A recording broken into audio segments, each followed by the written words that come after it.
I would personally rather my students fight on a regular Hogu when they're color belts, right? It's like it's more fun for them, right? They don't want to buy the 135 whatever dollar socks when they're a yellow belt 7-year old, right? But how do you justify it?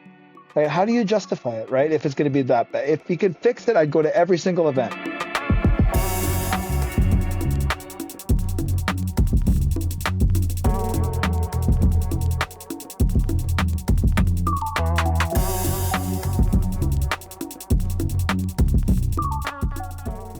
Welcome, everyone, to another episode of A Black Belt Way of Life. I am your host, Master Joseph Lupo Jr., and tonight we are joined by an amazing returning guest. You know, check out his podcast from last year, you know, the Taekwondo guru himself, Master Mark Warburton, joining us from Sarnia, from Canada. My man, how we doing?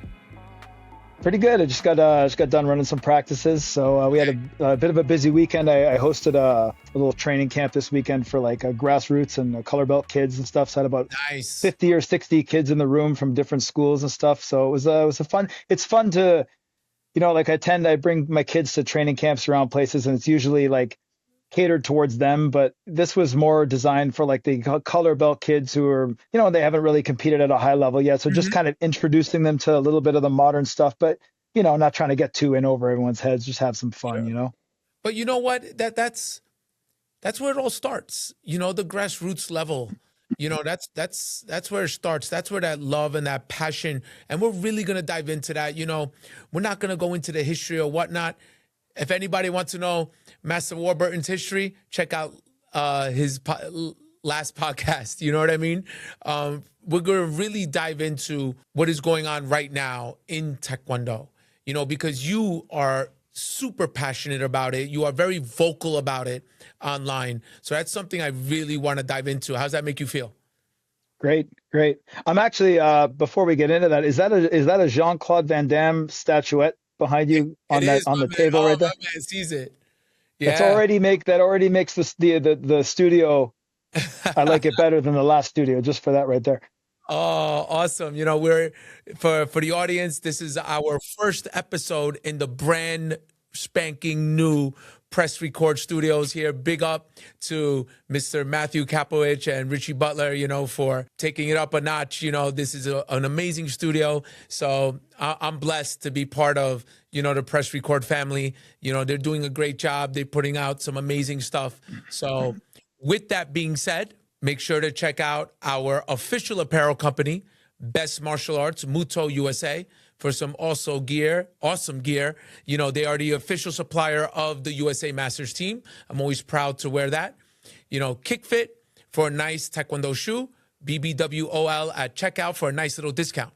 Now, Master Mark, let's jump right into this. You know, the one thing about, you know, a black belt way of life, and you know that about me, I like to keep everything positive, you know, because both me and you were very similar in the sense that not only do we still compete in the sport that we love, but we're school owners. You know, we are very big on development, you know, always keeping the martial art, you know, the tenets of the martial art in what we do. I never want to go sideways. You know, I respect everyone that's got a podcast out today. You know, I respect everyone's history, everyone's lineage. You know, I know those that are above me. I acknowledge who I am, much like you.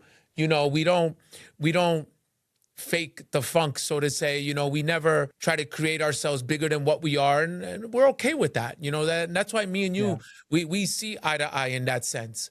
You know, but you are very outspoken. You are very vocal, and it really boils down to because you love the sport of Taekwondo so much. You love the art of Taekwondo so much. So let's jump right into it. You know, the current state of Taekwondo today. Yeah, like I think a big misconception for those who know me, because if you look at I post a lot of stuff on social media from my Taekwondo school, and it's very laid back. It's not the traditional martial art business looking school, but I think people confuse that with, I still maintain a balance, and I like to reinforce that at the end of the day, no matter whether we have training in a full dobok doing pumse, or if we're training in a pair of gym shorts and a t-shirt, sparring drills or whatever, we're still martial artists at the end of the day. Yes, Um, and I don't care how laid back you are. I don't, we should never forget that, of and course. I think sometimes people get confused with that line.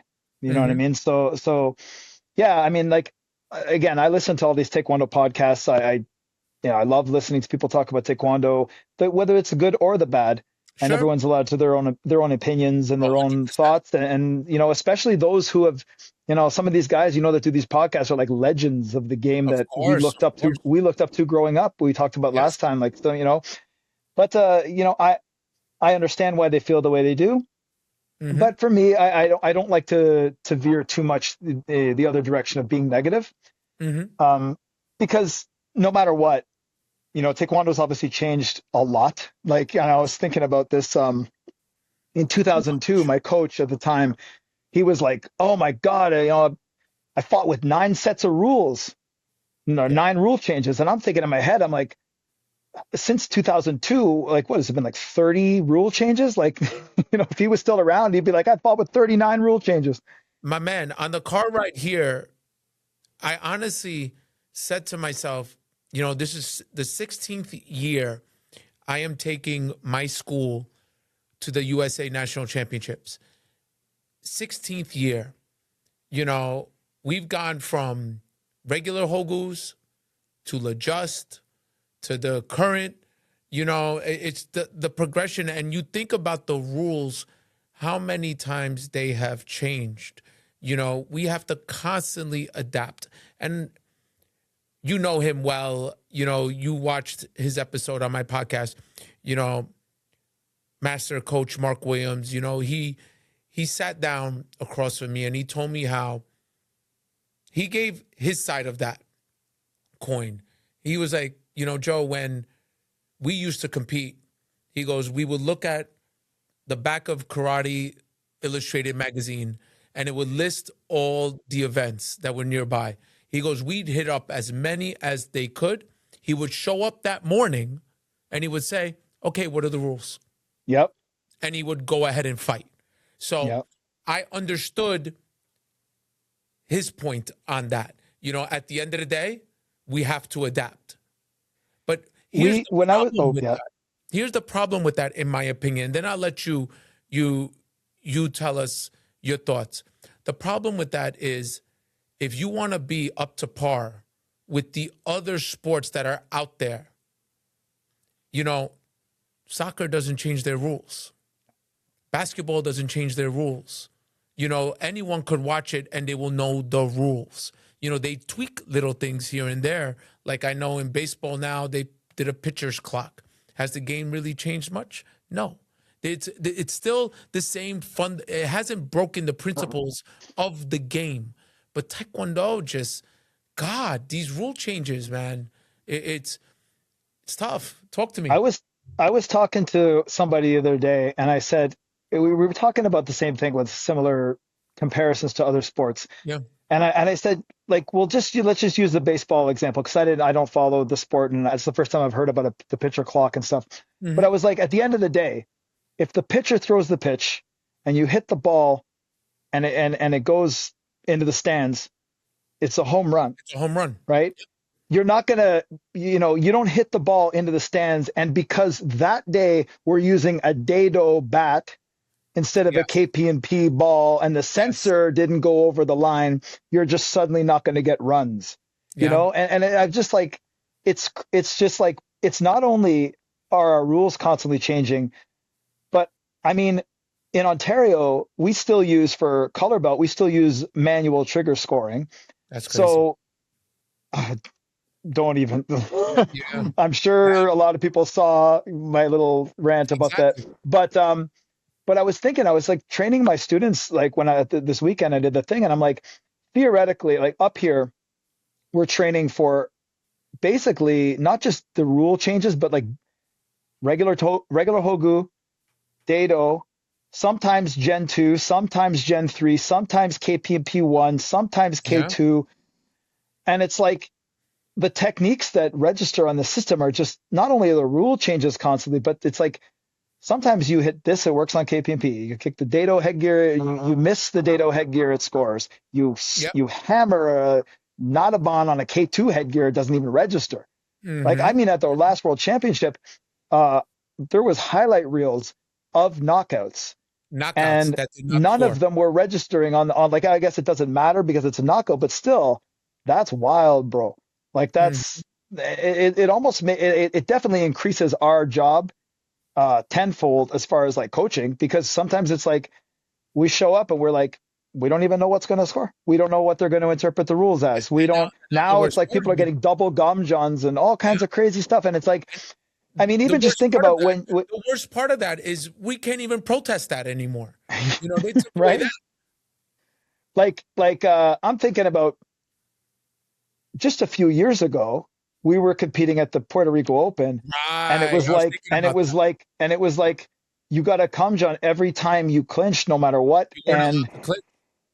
You And weren't it allowed was to like click. four gum jungs and the round was over. And the next day it's five gum jungs a week later. And then it's like, now the rule's gone. It's just completely gone. That's out the Yeah. window. And we're just like, well, how do you even like, I understand that we have to adapt. We have to do this and that. Exactly. Like, obviously we have to, but it's very hard to adapt when not only are the rules are constantly changing, but we don't even know how the referees are going to interpret the rules. And Right. the current one that just got changed, we did it for the first time at a local competition up here last weekend.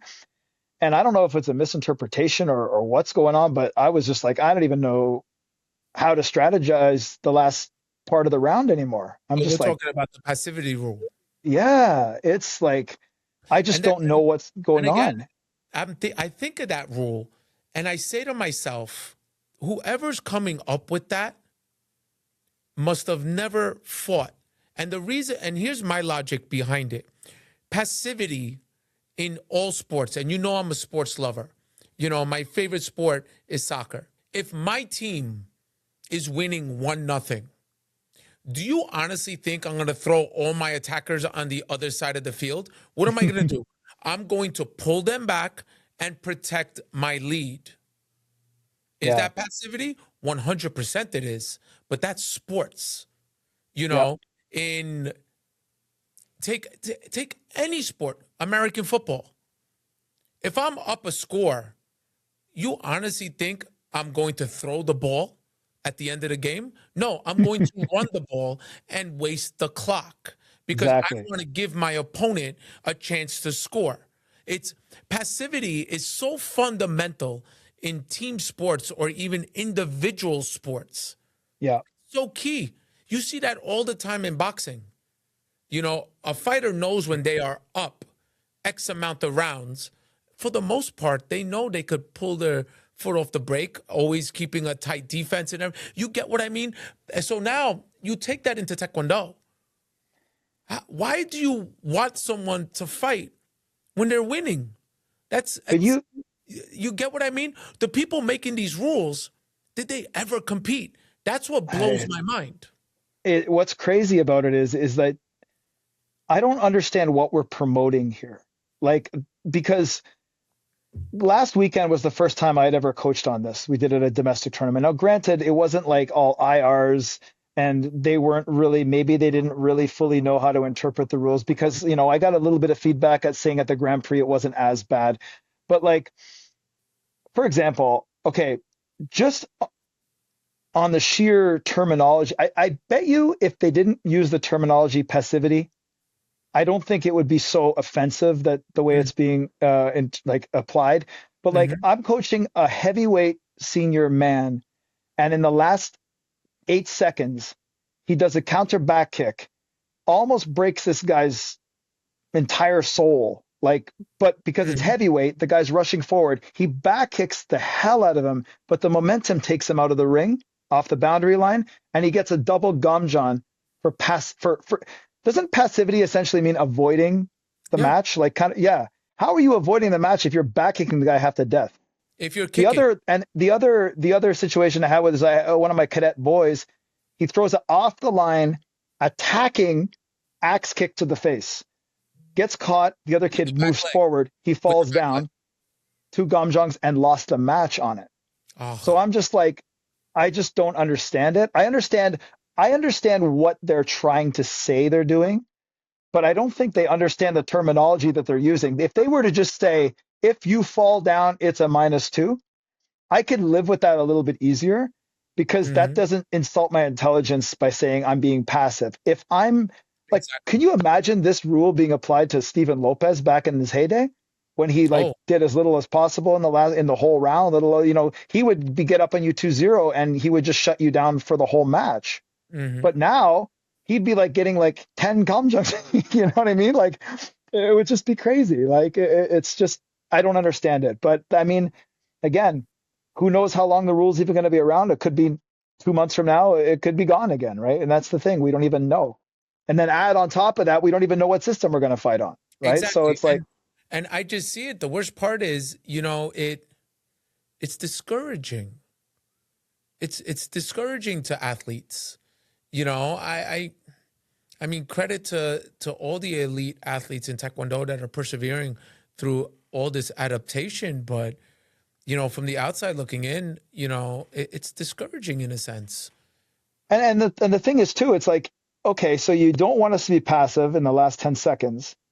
So now all right, so I guess I'm going to have to open up a little bit in the last 10 seconds no matter what. And now the other person's objective is essentially going to be, let me make you fall so I Hmm. can get +2 or -2 on a Hmm. Kamjang. So essentially, it's still not helping the action get better, No, no, right? it's not. So, but I guess There's we'll no see. benefit. There's no benefit to the beauty of the sport. There's no It benefit. doesn't. Yeah, it doesn't increase the game at all, like zero, right? Because in theory, you'd think like whoever made the rule was probably like, oh, they're going to fight hard in the last 10 seconds. But realistically, it's not. If you're losing, you're just going to try to make that guy fall and get a double Gamja, right? Hmm. So it's like, what are we doing? Right? What are we promoting? Right? But like I said, it could be gone and we could have another set of rules in 3 months. So Exactly. who Now, knows? now you touched upon it, and we're both school owners, and obviously we go to these competitions. We have to make these kids buy all this expensive because it's not cheap, all this expensive electronic gear. Yeah, no. You know, again, and we say this because we love Taekwondo at the end of the day, and we love it so much that in our you know in our advanced young age, I like to throw that in young, we're still going out there, strapping it up and banging, and but it's the whole electronic game. Again, I understand business. I went to school for business. I understand the business aspect of sports. I get it. Believe me, my son's in travel soccer, massive business, the biggest sports business in the entire country. Um, I get it. I get it. But again, I feel like we are a sport so different from every other sport in the sense of, why do we have so many different electronic gear and so much, why can't it just be one? Yeah. One. You race a car, there's one timing system in every Yeah. single race. You play football, the ball doesn't change. It's the same ball. Basketball, the same. And the list goes on and on for all the bigger sports. Why do you Even like MMA, like sometimes they have like a smaller cage or a different glove, but the core element of Yeah, like if I knock you out, tap you out, whatever, yeah. is still there. There's at no point in time are you going to flatline somebody with a roundhouse kick to the face, and there's Mhm. somebody be like, "Well, I didn't see it." So, Yeah, you know what I'm saying? Like, and it's on hidden top of sport. that, I was like, think about this, okay? If you think about the old game, and I do have a lot of positives that I do think that the electronic has. Like, I'm not super negative Mhm. on it. Obviously, I still love the game, Yeah. but like, if you think about the old game that we grew up doing, or even like in the late 2000s or whatever, before Mhm. pre-electronics, right? The only thing today that resembles that game is the fact that, if you think about it, is the fact that we're wearing a belt. Like that is the Sure. only thing the same. The dobak is different. Now we Hmm. got like these light, slim fit things. Uh, we have first we didn't have gloves, let alone okay, but now we have electronic gloves, electronic socks, uh, different gears, like four different electronic Hogu systems. We fight on a tatami octagon. The coaches aren't even on the opposite side of the court anymore. They're on like the On same the same side, side. which is the most bizarre thing. Like we have IVR video replays that we can sometimes use, and we sometimes, but literally nothing resembles the game anymore except the fact that we have a belt and we do chariot kunya at the start and end of the Yeah. match. That's it, right? And that's when I think about it that way, it's like, wow, like it really doesn't. And can you think of another sport that, like, yeah, every sport evolves. Like even like I go back to the example of the UFC. If you watch like UFC one through whatever, it wasn't really a sport per se, right? It was No, kind of just like kung fu versus boxing versus exactly. jujitsu versus a guy in a one boxing glove, and Yeah. then you got a guy in a gi and another guy wearing jean shorts or whatever the hell, Mhm. right?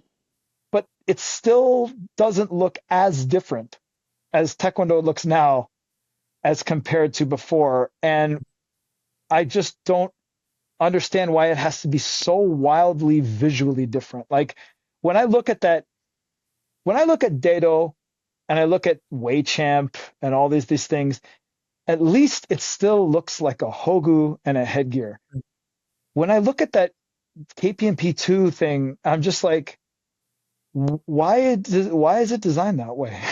Like, Yeah. why do we have car tire rubber on our head and abs on the Hogu On and abs. That's the Velcros on funny the thing. back? Right. Right. Right. And it's like, I don't get it. Like, I don't get why that does, like, why does it have to be like that? Like, can't you put the same technology in like something that looks like a Hogu and a Taekwondo headgear? Like, you know what I'm saying? Exactly. Like, I mean, I don't hate the system. I really don't hate the K2 system at all, but I just look at it and I'm just like, it just takes me out of it. Like I'm trying to picture if I watch an old fight, like if you took like Hadi Sai versus like one of these guys back in the day, the same exact fight, like just you watch the fight the way it was, Hmm. you can't even imagine it with that gear, like visually. It's just like it's hard to look at that and be like, that's Taekwondo. No matter what they're doing in the ring, it's very hard sometimes when I look at it and I'm like, is that Taekwondo? Like, Right. what are they Right. Right. wearing? Right. Right. Right? But you know, And I feel, again, I'm gonna bring it back to just being a sport lover. I feel it's things like this. Why in the United States, the biggest market in the world, we don't see Taekwondo on ESPN. We don't yeah, see because I feel this is the reason. You know, all these other big sports. Let's just forget about. Let's take the corporate sponsorship and everything out of it. It's just the core of the sport itself. It's constantly changing. So to get an outside viewer to watch something that you might have checked out, I don't know, a couple of years ago, now you're checking out again, the rules are completely different. The yeah, scoring is completely different. The points to the head are completely different. You can't do this, but you could do this. You can't do that. And it's just the constant rule changes. Again, on top of the electronic equipment, you brought up something about the gloves. You, if I'm correct, they just put out something that WT is not approving the gloves anymore, but yet you have to purchase them. Like it doesn't the make Da- any sense to me. the Dado gloves are not WT approved. Um, But we all got them and for nationals in a couple of and weeks. and, and I'll tell you one thing, the damn things don't work. So they shouldn't, because I put that on my fist at the US Open, Hmm. and I don't ever claim to be the greatest kicker in the sport, but I Hmm. know I can throw a damn punch. And Hmm. I punched that man in the dead center of the Hogu That's as square. physically hard as you could punch a man, and it was dead center in that square. And I looked over at the board, and the little glove in some little glove indicator came up, but it didn't score. And I'm like, there's only two options here. Either they didn't confirm that or that glove didn't work. Either Hmm. way, that was ridiculous and it didn't work. And at the US Open, over the course of however many days, 3 or 4, I think I saw 5 punches score in a total of what, thousands of matches. Like, it's not like when I'm at a Taekwondo tournament, Joe. It's not like I'm just watching a fight and then dipping out of the venue. Like, I'm there. You know what I mean? And one of the only punches I saw scored with those things was one of my junior teammates, and both her arms and the other girl's arms were down by their waists, and a punch point came up. That's one of the only punches I saw score in the whole weekend. And thankfully, like, we got to rent them or borrow them for free at the US Open. We didn't have to buy them. But I know a lot of the American athletes bought them, right? Because you're using them for domestic events. I still, when I've been watching these live streams, have not seen more than maybe 6 Dedo punches score with those gloves. Now the KPMP gloves, they look a little more consistent. That being said, again, consistent with the K2 system, whoever designed them, I don't know what they were on or what they were thinking, but it looks like some kind of motocross looking, like, Right, right, your hand is completely sealed, so you can't you can't fix your gear with it right. on. You can't do your helmet strap on. Um, God forbid if you fall and try to put your hand out to break your fall with that thing, you're Mm. going to break your wrist. Oh, I just, it just doesn't make any sense. I don't even know why we had non-electronic gloves to begin with. Like, there was no protection in the damn things. If like, I mm. liked when we just fought with this, back in the day. I just think I never got Yeah. into I never liked the glove period, let alone the electronic gloves. So maybe, I mean, maybe some people like them. I don't know, but I guess I They're haven't so, used the KPMP at ones the yet, end but of I the day, guess they're in a so couple thin. weeks I'll see They if don't they offer work. any protection. They're so thin. Yeah, I mean, I haven't put the KPMP glove on yet. Hmm. I did. I I did. I guess I'm fought at gonna New York fight. State I'm with gonna them. fight with it in a couple weeks, and I'll tell you one thing: I will throw a punch, and I guess I'll find out if it works. I don't know. Yeah.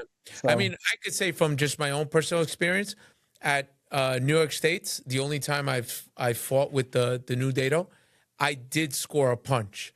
But let me uh, tell you, you from what I'm seeing, you have to bring back a traditional punch, meaning you have to and bring I it got to back. do Pumste.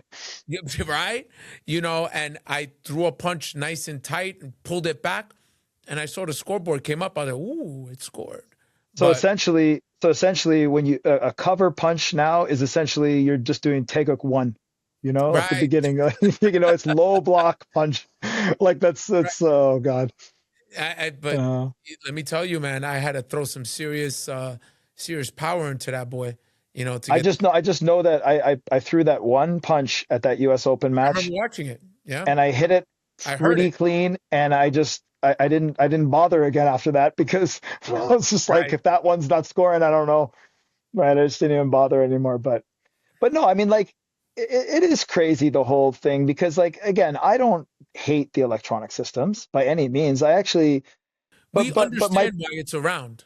At the yeah, end of but the my day, we understand why they brought the electronics in. We yeah, get it.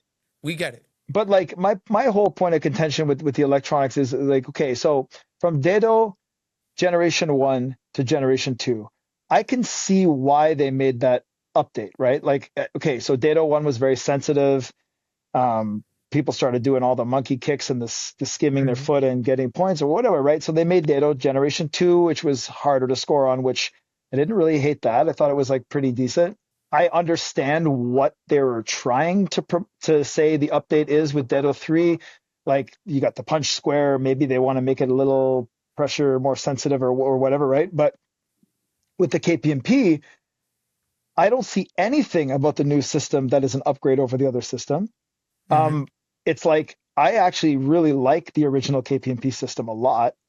I Yeah. don't think there So was did I. anything wrong with it, and I don't see what's improved about the new Hogu that they're now. You can say what you want. If somebody brought up the case, oh well, it's obviously just for money.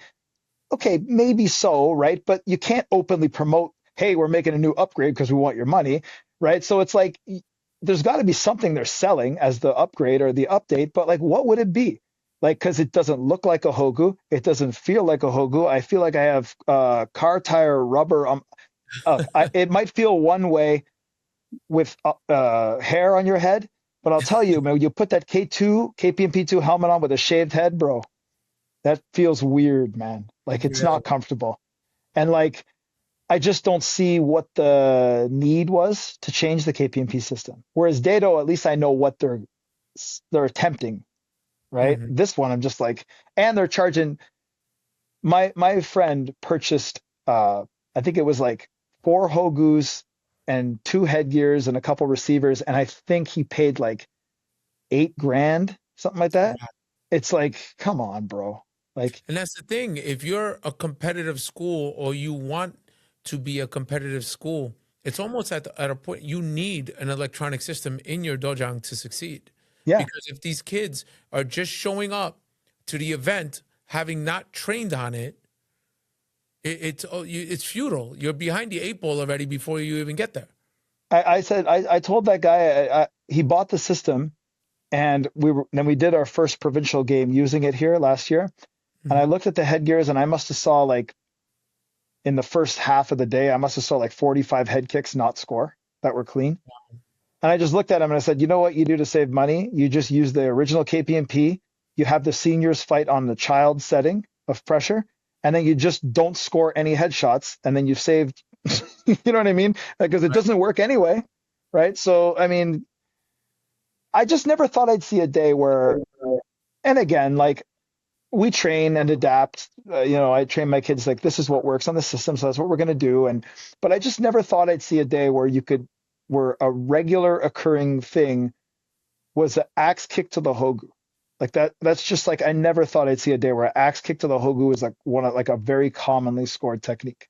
Like Hmm. I just that's very strange to me. Or like 2 guys in open stance, and one guy goes up ball to the back and the other guy patachagis him hard, but the up ball wins 9 times out of 10 on the exchange. Exactly. That to me is just like because if somebody would have went up ball to the back in the day from open stance, bro, like Hmm. they're not winning the exchange, No, right? Unless you're like the top tier guy, right? exactly. But I mean, the systems are what they are. I mean, I guess, Hmm. at the end of the day, I still love the game and I'm going to do what we got to do to win on it. But I'll tell you what I'm not doing is not shelling out $8,000 for a system. Right. I Right. don't care. I'd rather just take them to as many camps or whatever and use the system, which will cost a lot less than $8,000. Right. Right. No, you're bringing up some excellent points tonight.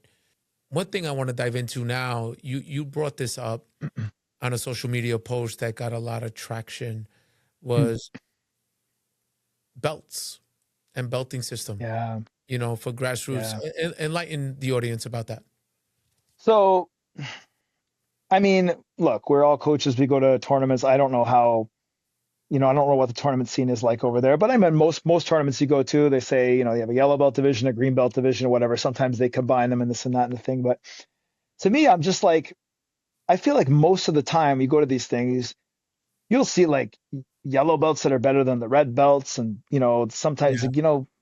there's no standardization, right?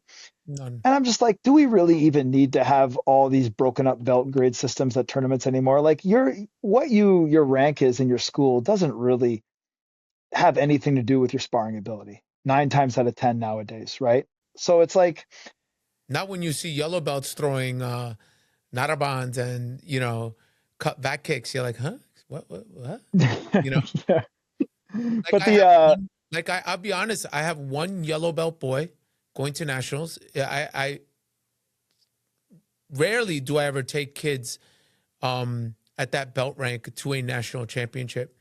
Um, but I'll tell you now, this kid knows how to Hujin roundhouse kick. That's it. yeah, This kid understands fast kick. This kid understands, how to shut down. And that's it. You will look at this boy and you see a yellow belt. That's what you yeah, see. yeah, You don't see much more than that. yeah, You know, he's not, believe me, this boy is not counter back kicking you. He's not cut flipping his foot over. He's not doing any of that. He's got a back leg roundhouse kick, and that's it. And he's got a But heart to fight. like we go to, so for example, we have in Ontario, we have some pretty populated local tournaments for color belt. Like last weekend we had a local competition, 1,000 color belts, bro, I saw that. right? Yeah. 1,000 color belts. Now they're like, I'm trying to figure out how to, because I don't want to offend anybody, right? You Nah, know, say but it, man. but when I go to tournaments on a regular basis and see blue belts and red belts in there who just walk in the ring at you, flailing their limbs and doing this type of stuff, and I'm just like, and I'm just like, why do we even have, like, I guess you can't have a 200 person bracket at a local tournament, you know what I mean? But like, I just don't understand. There's got to be another way to have all these broken up belt grade systems. Like like in the UK, they have two divisions. There's like novice and advanced, and that's it. And the only other separation, and granted, their tournaments seem quite smaller, right? But like when I was over there at the nationals, it was like the one division was like yellow to blue, and Mm-hmm. the other division was red and black. That was it. There was no other separation besides gender, weight, and age. That was it, right? And to me, that makes a lot more sense because sport taekwondo is so different than traditional taekwondo. Like just because somebody does a pumse or does some like one steps or something in their particular school's curriculum, and like they're in there fighting with somebody who you know what I'm saying? Like it No, just no, I follow it you. seems like a little bit archaic. You know what I mean? Like of a way to do things. But again, how do you even get around that when you have 1,000 people at a competition? You know what I mean? Like Hmm. so. Yeah, I brought that up a while ago, but because a lot of the competitive schools up here, they'll generally, once their kids get to about like blue, they'll just fight black belt Hmm. because it's like the kids that are fighting red belt half the time at our local tournaments are just charging at you, like flailing their legs, kicking you in the knees and kneeing you and stuff because they just, maybe they don't come from a sparring based school. So I'm just like, in my case, I'm like, why would I put my kids who are serious, who actually want to pursue goals? Why am I going to have them do that? It doesn't resemble what we do in training, right? So Hmm. I don't know. I feel like it would be better if we could somehow figure out a way to separate the sport and the art when it comes to like, who you're fighting in tournaments and why. But again, those are very complicated things to figure out, No, no, but but I totally understand. The novice and the advanced concept, and that actually makes a tremendous amount of sense. But I mean, then it because if you also look at sport karate, they don't even wear a red belt or a blue belt, right? exactly blue and And red. red and blue shin guards or something like that, foot guards, right? Mhm. Like there's no like from what I've seen anyway, I could be wrong because I only watched like a few competitions, but I didn't see anybody with anything else on other than a guy wearing a red belt and a guy wearing a blue belt fighting each other. Mhm. And it had nothing to do with their grade. It was just like that guy's in the red corner, that guy's in the blue corner, right? So I mean, I don't know, bro. I mean, like how do you even separate that anymore? Like we've kind of It's taekwondo is kind of it's watered tough. down to an I extent now, you know.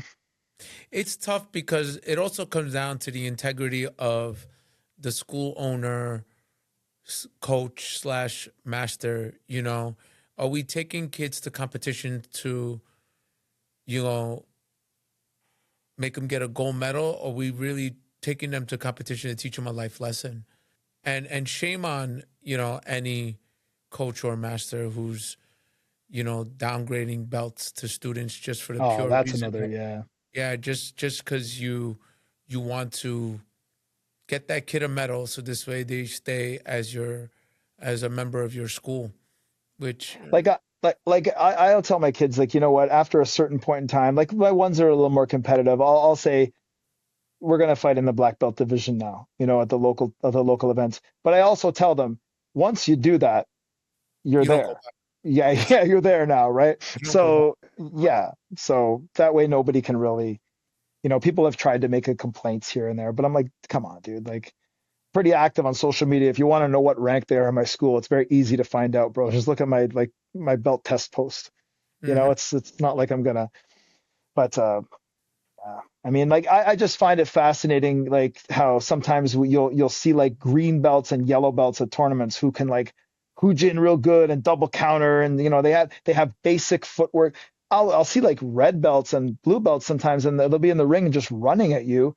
I said this to somebody the other day. I said, can you imagine, like as a coach, putting the kid out there on the ice to play hockey, and he has still not learned how to skate? Hmm. Like, it's just, I don't know. I find that it's like, I the biggest focus for me as a coach when I develop grassroots thing is movement first, footwork and movement first. If you're gonna spar and do sport taekwondo, bro, it's like, how you gonna run before you can walk? How are you gonna walk before you can crawl? Hmm. Right? It's like I have That's that talk with people on a typical. daily basis, right?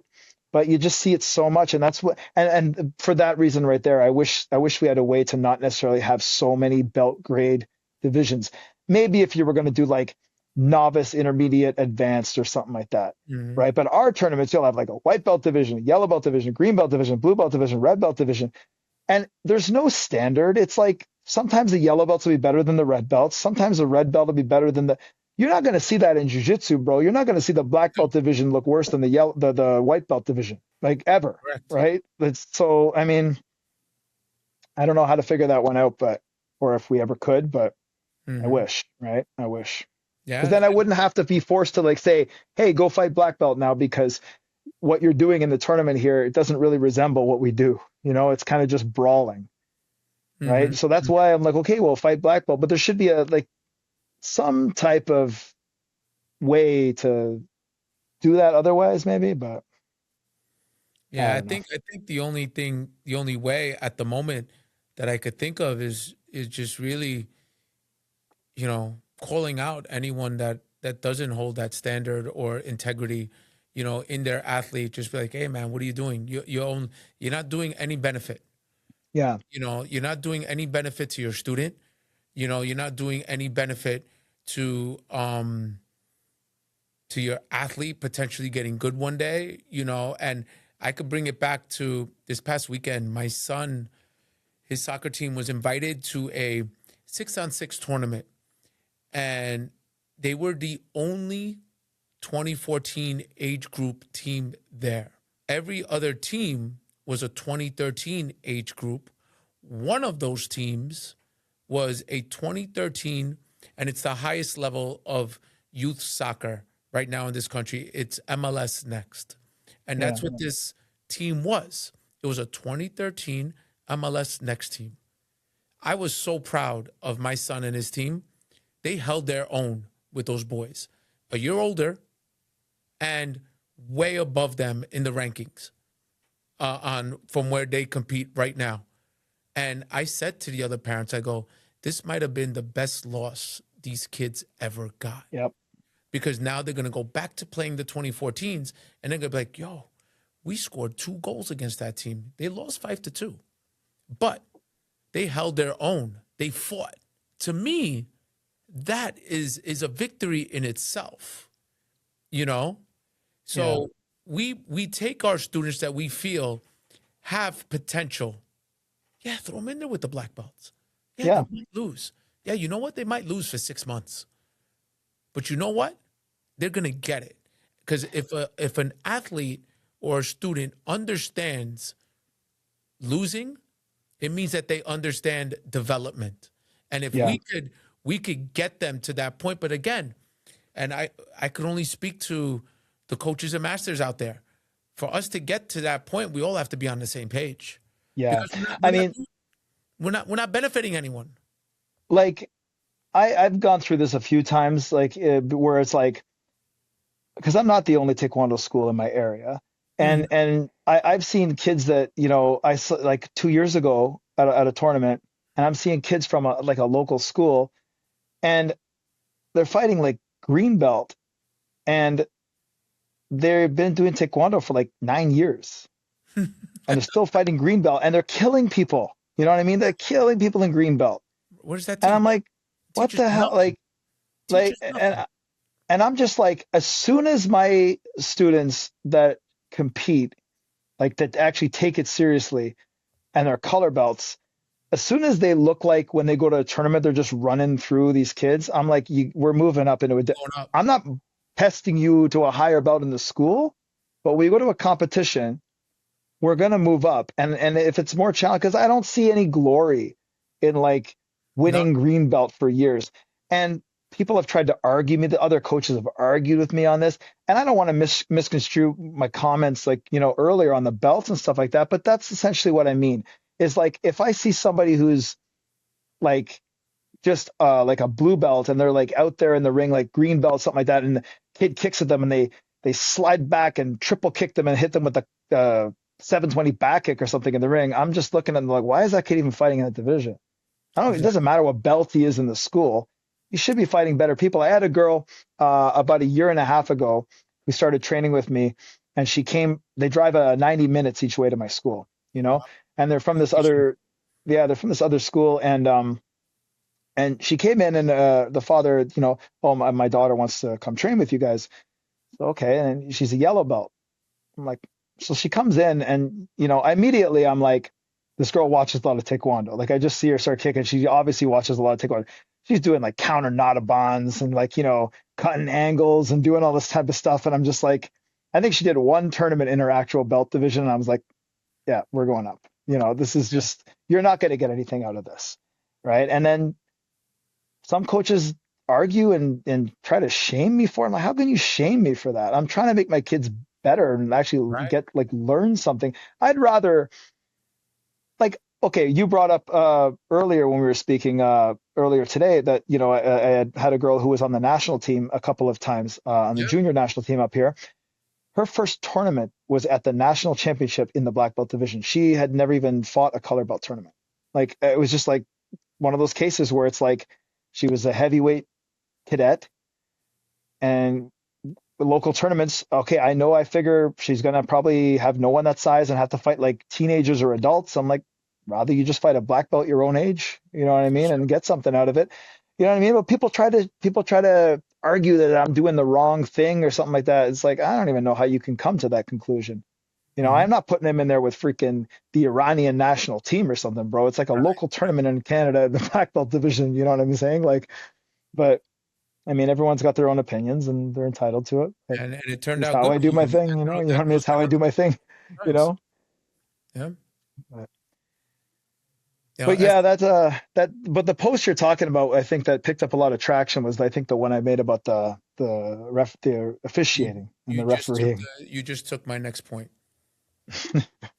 Yeah, that blew up a And little bit. I have all the respect in the world for referees. I had, Master Mark Zito Jonas on this podcast, and he said some really, really amazing things that us as athletes and coaches, this is the stuff we want to hear, from an IR, an international referee, you know, accountability, owning up to your mistakes, um, respecting the coaches in the chair, not having that ego or that power trip or any of that, showing the proper etiquette in the ring. And he touched upon all that. I mean, that man, and I've seen him at work, he really lives up to everything he said on that episode and then some.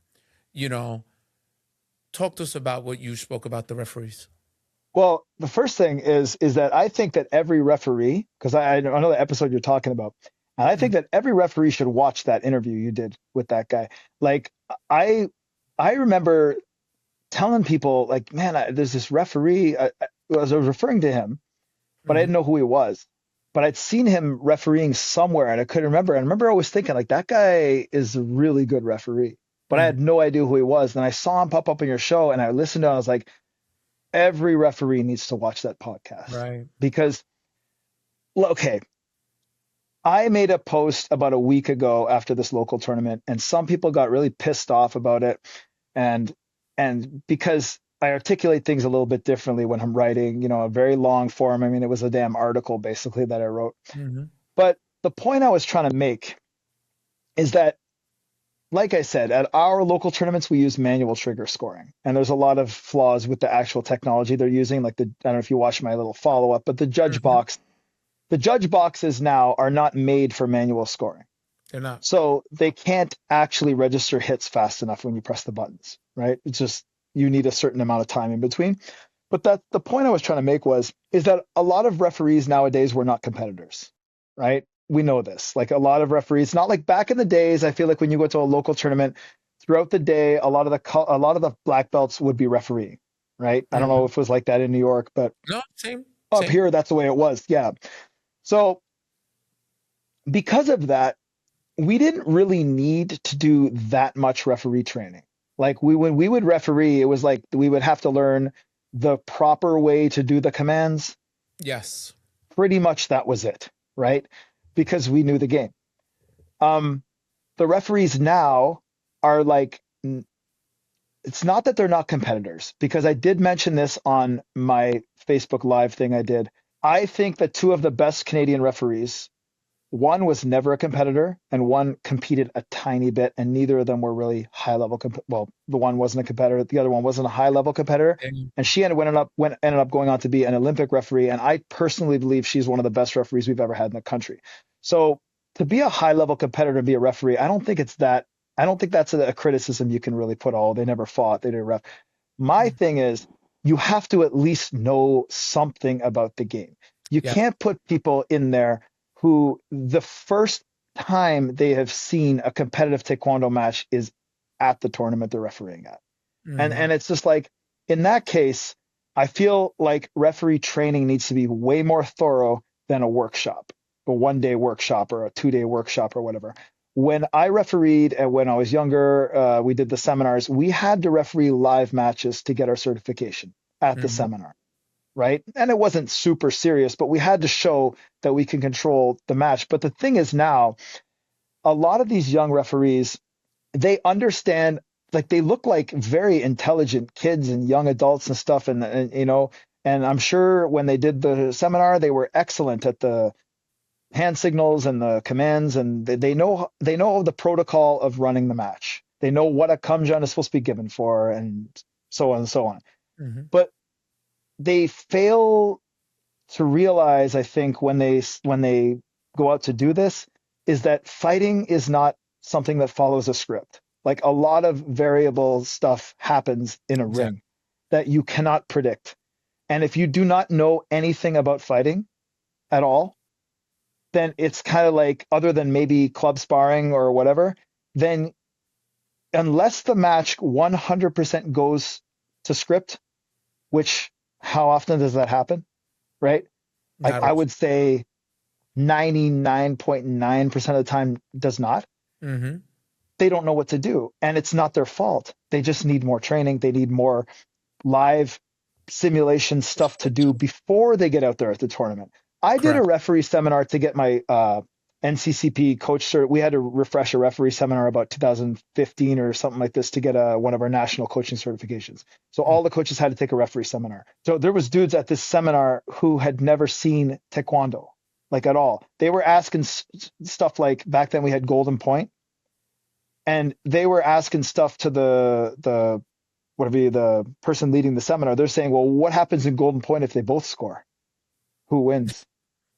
Like that's how little they knew about Taekwondo. And they Wow. were going out there. And then the next tournament, like a week later, I had that guy in the ring and I was about to coach, and I refused to let that fight. And I was like, it was no offense to that guy, but I'm like, I am not coaching a final and having a dude that's his Learning practical on the test. job. That's his Learning on the job. practical test to see if he gets a certification or not, is doing it at a tournament.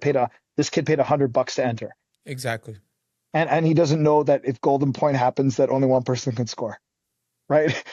So I'm just like, it's not like that. Like they seem a bit better with the rules now than that particular situation. But I mean, we just had some stuff last weekend at that thing that I didn't want to go off on people. Right.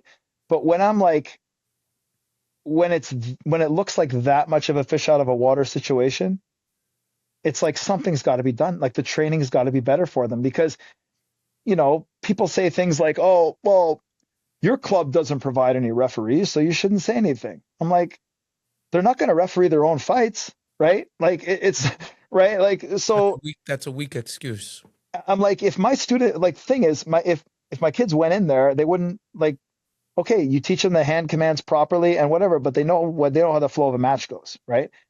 So it's the ones that don't have the sparring experience who want to be involved in referee. I think they need way more thorough training. They need to be going to like training camps with test matches, doing their practical stuff there. If they screw up at the training camp with a test match, I mean, nobody's going to care. You know what I mean? It's like it's a training camp, you know. But it's just like I said, we spent a lot of money to go to like for us to go to a tournament in Toronto. It's like a 3.5 hour drive or more, plus the traffic, plus the gas, meals, some of my kids getting hotels. It's not just $100 entry fee, you know?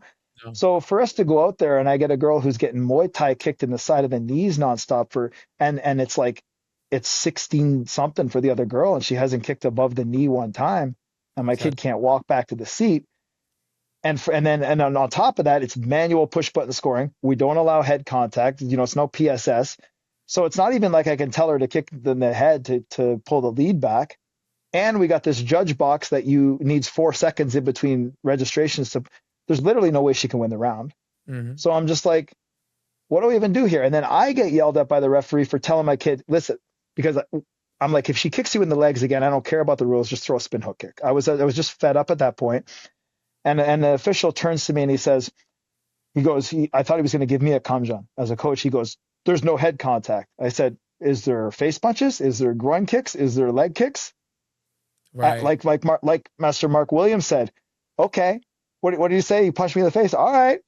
The rules Yeah. have changed. You know what I mean? Like, Exactly. right. So I'm like, all right, well, not only are you not giving gamjangs, you're scoring these shots. So at what point do I stop caring and say, hey, let's get something out of this? I'll paint the metal a different color at this point Exactly. for you, you know?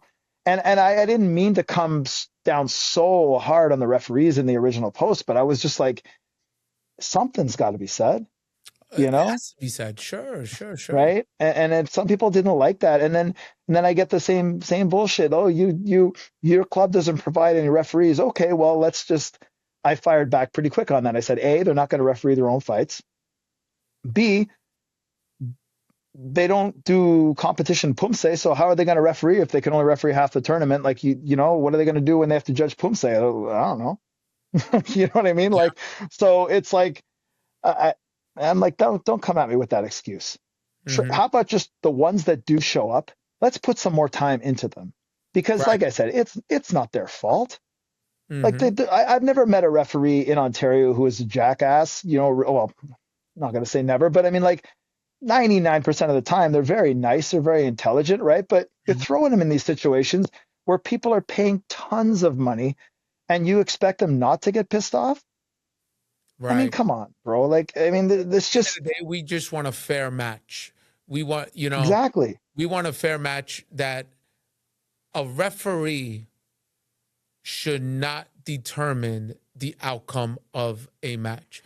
Again, from my past podcast, you know, Master Zero Janis made that very, very clear. Their main job, a referee's number one job of always in combat sports, period, is what? Is the safety of the athletes. Safety. Yeah. That's always number one. He made that very clear. And he said it, a referee should have little as possible to do with the outcome of a match. Yeah. I said this to the referee chair at the last tournament because these situations where it kind of blew up. You got also people have to keep in mind this. I had like 20 students fighting at this thing that day. This was like 7 p.m. It was the last like was second last match of the Right. day. I'd been there coaching since 7 a.m. just biting my tongue because just I don't want to be too harsh when they're learning, and a lot of times in the morning, the littler kids in the morning and stuff. Mhm. But at the end of the day, it's like my competitive kids are out there. They know what Taekwondo is. They know that they're not supposed to be getting kicked in the knees and giving up 4 points for a Nadaban to the side. Dude, a back kick to the kneecap, 4 points on the board. Oh, Like, and I said, listen, I understand. I like you and I both coach color belts. If we were fighting, like if you were coaching a kid, manual scoring, regular Hogu, are you going to tell them to stand and cover, or are you going to tell them to hujin and get out of the way? Right? I get mean, out the like, way. right, Common right. So sense. it's like if a kid gets blasted and they're standing there and they blast it in the arm guards and it sounds like a hogu and the judge presses that button, I'm going to be like, you should have moved, You should have moved. right? Exactly, because we But understand. but I said like there's a big difference between that and the kneecap and the groin. There's Right. like there's not even the same height of kick. So how are you, right? And then I go, why aren't we using PSS? Oh, well, it's too expensive. There's 1,700 people at this tournament, dude. How Exactly. expensive is it to rent it? You know And what I and mean? you charged over $100 most likely. Right? And it's no like, I consider the tournament host a friend, right? I'm Mm. not trying to come to, but again, at the end of the day, I'm bringing people to this. I skipped a tournament that was 1 hour away in Michigan, right across the border, 45 minutes away, that was going to have KPMP for everybody, proper high section rule for a color Mhm. belts, everybody, because you know what? I'm going to go support this tournament in Toronto, Yeah. knowing it was going to be manual. But I'm like, I didn't expect that, bro. And so when I came back and I made that post, and then people were like, oh, you came down pretty hard on the referees. I'm like, no, I didn't. I would. Yeah. Yeah, I mean, you and I have spoken on many occasions. If I really wanted to come down on somebody, yeah, I can verbally unleash pretty good, No, And so, you did it. You did. I read it. You did it respectfully, and it makes sense because what happens. Believe me, what happens in Canada happens here. There's a saying in Italian. Tutto mondo è un paese, which literally translates to the whole world is one town. Believe me, what yeah, happens up there happens here as well. So I get it, and I really hope that those listening, get it as well, because like we said, from the onset of this episode, we say what we say because we love and we respect the sport of Taekwondo. We're not looking to damage it. We're not looking to destroy it. We're looking just to make it better, yeah. and that's purely the essence of what we're talking about tonight. I like the referees, like for the most part. Like I like the referees, but there's a breaking point. You know what I mean? During the day, there really is. There, especially when I'm just like, I know how much these people pay to attend, and yeah, even the people that live locally, yes, they're still paying the entry fee, but they're not driving 3.5, 4 hours. There was people that flew from the other side of the country to this local tournament, and honestly, I said this in the post, I said it in the video. I thought one of the most organized, well-run events that I've been to here, I remember but that. when it gets hampered by something like this, and I want to say something, I shouldn't be told to bite my tongue. I shouldn't be told to sit down and shut up by a referee because Mhm. I'm asking why you're not removing 4 points for a low kick that you gave a gamjan for. Like, if okay, that's something I think everyone in this crowd knows what's going on. So why don't the referee know? You know what I mean? And I'm just trying, and it's like I say this stuff because I want to help the referees get better. I might Right. come across as confrontational, but at the end of the day, it's like I've spent. I'm looking around the tournament venue. I've been going to these tournaments in Ontario since 1993. I'm pretty sure 90% of the people in this room right now, I've been coming to these things longer than, right? And I'm just like, when I see that it's never been at this level, we got to do something, man. It's It's just the it's way it's got to be, constructive. It's constructive criticism, and if we're not able to handle that, then we shouldn't be in public settings like Yeah, a tournament. Then maybe yeah, what, refereeing might not be for you yeah, if you're not able to handle the constructive criticism, because that's what's only going to make you better. You know, constantly, like again, I bring up my son in soccer. Constantly telling the kid what he's doing well is not going to make him better. exactly. You have to be able to tell the person respectfully what you are doing wrong. And then when does it become disrespect? When they constantly don't listen. Yeah. You know what I mean? Then now the filter comes off, and we never want to get to that point, Yeah. but No, that's what happens. especially when like I'm a pretty level-headed person, you know what I mean? And I'm coaching like a 12-year-old girl, and you think I'm like, guys, do you really think I want to be blowing up like at anyone in front of a 12-year-old kid? Absolutely not, right? And I'm just like, but at the end of the day, when she can't walk back to the seat because her legs are all messed up from the shots she's getting scored on with, I'm just like, how as the center referee are you letting this go? Are you not Exactly. seeing this? Again, right? And I'm just like, safety of the athlete first. yeah, man, it's just, but I mean, there was a good lot of feedback, or a lot of good feedback from a lot of people about that, and I even offered. I said, you know what, I'll run events like I ran this weekend for grassroots color belt kids, and if you want to send referees down to practice or whatever, I'll even pay the referees to come and help the event, and they can get some Right, practice in or whatever. And every time I run one, sure enough, who's refereeing the matches? My own students. You know what I mean? Like, right? Because it's a couple hour out of the way, right? right. But I have a few girls in my school who they're not competitors, but they're black belts, recreational kind of club black belts, and they say, "Oh, coach, thinking about getting into refereeing a little bit." I was talking to a few of the teenagers, about refereeing, and I said, "Okay, you know what you're going to do if you're going to referee? You're going to come to our competition team training. You're going to referee the fights in the club for a few months before you even go to the referee seminar." Exactly. Right? Because I don't want you Smart. guys going there and being like looked at, like, you know what I mean, hollered at, because we Mhm. can avoid this. We can avoid these situations very easily Nobody by wants to get preparing. yelled at. Nobody wants to get who wants to be a ref and get yelled at by parents and coaches and now Yeah. who wants that's smart. You see, I really hope everyone's listening. That's actually a really good point you just brought up. That's actually a really good idea that I really hope everyone follows. And to be honest, I don't even like, I don't care if they've never really competed or really even trained competitively, but it's just like, I want you to at least understand variables that can happen in the flow of a match. Like, I watched a referee who was like probably about 17 or 18-year-old, refereeing a couple of, I want to say, young teenage kids, the boys that were competing. And sometimes teenage boys, color belt especially, they get a little fired up out Mhm. there. A high punch comes up, they get a little physical.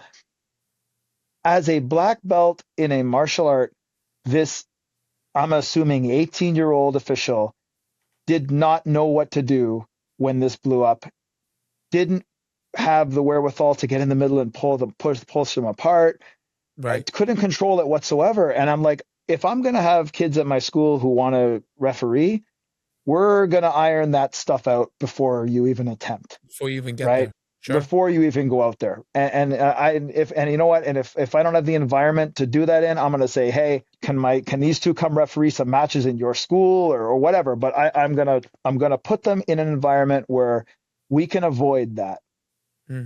going forward. And I really wish, like, we have these provincial training camps where sometimes they have test matches, and it's just like random people standing in the middle at the training camp doing the refereeing and stuff. Like, why isn't that the practical exam? Exactly. And Get an I've been actual saying person this that for wants to ref. 10 years. I've been saying this in deaf ears, like as if I'm just, I don't know, like speaking a different language or something. Hmm. And I'm like, I just don't understand how you could disagree with that idea. No. Right? It Because just it doesn't only make any betters the sense. sport. Again, we say what you say because you want to better the sport. Because you at the end of the day you love the sport, and I know you. You are. I sit here and I talk about other sports. I talk about soccer. I talk about basketball. Right now, I'm still riding my high from my New York Knicks. You know, No, um, I mean, I love other sports, but you, my man, Taekwondo is your sport. yeah, You are one of the very few people I know that you that is your number one sport. And coming out of your mouth, and everyone knows you, whether it's on social media or in person. I know it's coming from a good place. So that constructive criticism you're giving, I really hope the people are listening to it because you might I learn something. hope so, man, because like we have some pretty, like, all the tournaments that are held up here are very well run. Like, they're very well organized, nice venues, good hospitality, everything like this. And I really want to support these events. But we end up going across the border to the US because it's just closer. Like, I'm 30 seconds from Michigan, Mhm. right? I've even had some of my close friends, like guys. I had a couple months ago, a guy ran a tournament who I've known since I was 12 years old, who actually coached me in my first tournament as a yellow belt. And it was hard to convince my students to go to these things because their first exposure to a competition is usually stateside on the PSS with they're not as restricted because referees aren't really as involved with the PSS, right? So when they go and they see this happening, I was like, at the end of the day, I also don't really want to be losing students. I don't want to be losing interest in my school because they go there and they spend all this money they don't even know what's going on out there. And I want it to get better because I want to go to all these events. Like I want to bring my whole team to everything here. Like I really do. My kids love Taekwondo, my students, right? But they don't love going in the ring for whatever they get a 60-second round at these things, and they come out and they're like, I don't understand what happened. Like at least you can say what you want about the electronic chest protector, but at least if you kick someone in the nuts, 4 points are not going to come up. I would personally rather my students fight on a regular Hogu when they're color belts, right? It's like it's more fun for them, right? They don't want to buy the $135 whatever dollar socks when they're a yellow belt 7-year-old, right? But how do you justify it? Right? How do you justify it, right? If it's going to be that bad. If we could fix it, I'd go to every single event. Yeah, and that's why we have the EBTs. It's tough, my man. But you know what? We got to keep fighting the fight, right? We love it so much. We got to keep doing it. It's our life. It's our passion, and we got to keep doing it. Yeah, always, my man. But listen, it's been a pleasure again. You are somebody who's always welcome to come on this podcast because you bring you bring joy to me. You bring joy, to the audience. You talk from the heart. And I appreciate you. Master Mark Warburton, tell the audience where they could find you. Well, it's social media. It's if you want to follow my Taekwondo school, it's like if you follow my personal social media, you're going to see a lot of animal stuff. So maybe if you want to find my Taekwondo school, it's Sarnia Olympic Taekwondo Academy on Instagram. I post a lot of my competition team stuff on TikTok and stuff like that. My school is it's still pretty much a grassroots type of thing, but I try to have fun with it. I try to post a lot of content.